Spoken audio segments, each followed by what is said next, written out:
I think the best advice is to understand your weaknesses, because when you do so and you can surround yourself with people who can compliment you, I think that really helps you grow and be successful. Well, of course, listen to what I've got to say, follow everything exactly as I tell you to. I'm just kidding, of course.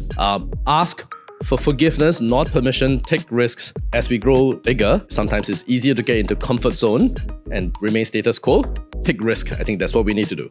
So I can only give advice based on what I know works for me. So when I say listen, it's because I see that that's a trait that's worked really well for me in the past and continues to bear great results with my team. The best advice I could share, whether it is for the most senior or the most junior member of a team, is KOL. Be kind, offer opinions, and listen. It's amazing in my job in space and in robotics and deep tech. I meet very, very intelligent people, very smart people, young and old. I've been very privileged because they give such good advice. But one of the advice that stood out in recent years from a peer who told me, you're going through a lot of changes, Lynette, and there are many things you're hearing and you're trying to be open-minded and listen to them.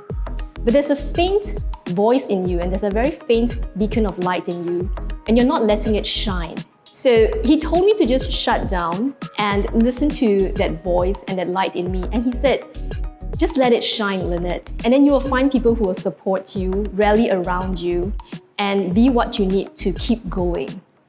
And that really had a very, very strong impact on so much of the work that I've been doing recently.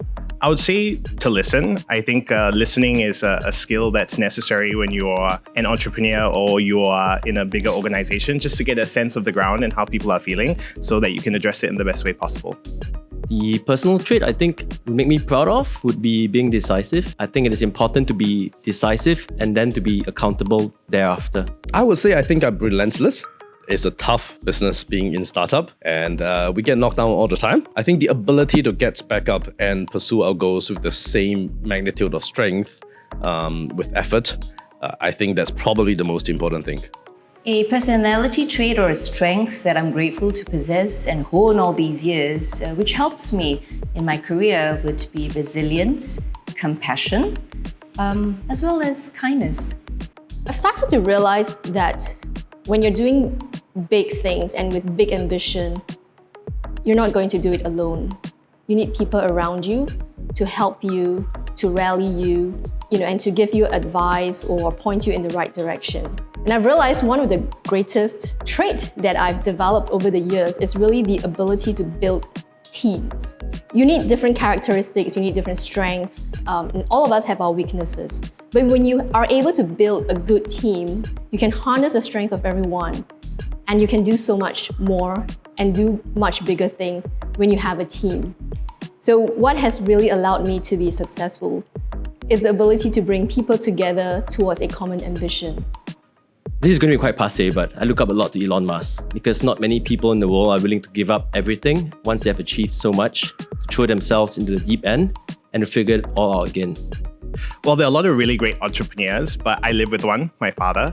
And I think that is very different when you see someone at their highest and their lowest. So for me, kind of seeing him go through the ringer at some times and how he responds to that has really been very inspirational for me and someone I really look up to. There are many people I look up to for many reasons, and taking a strengths-based approach, there's a lot to learn from anybody.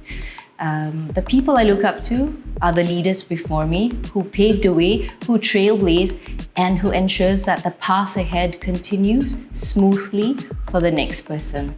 I'll say my wife. She looked like a damsel, but she's actually a lumberjack. She's tough as nails, she's decisive, she bulldozes through things. I think she's amazing. I learned a lot from her. Really privileged with my life and with my line of work that I meet so many amazing people. Even young students that I interact with have been very inspiring and motivating in the work that I do. But if I have to pick one person, and I'm very indebted to him, would be Prof. Wei Pao Chiun. I've known him for 20 years. And at that time, he was sitting on so many boards, having a lot of responsibilities.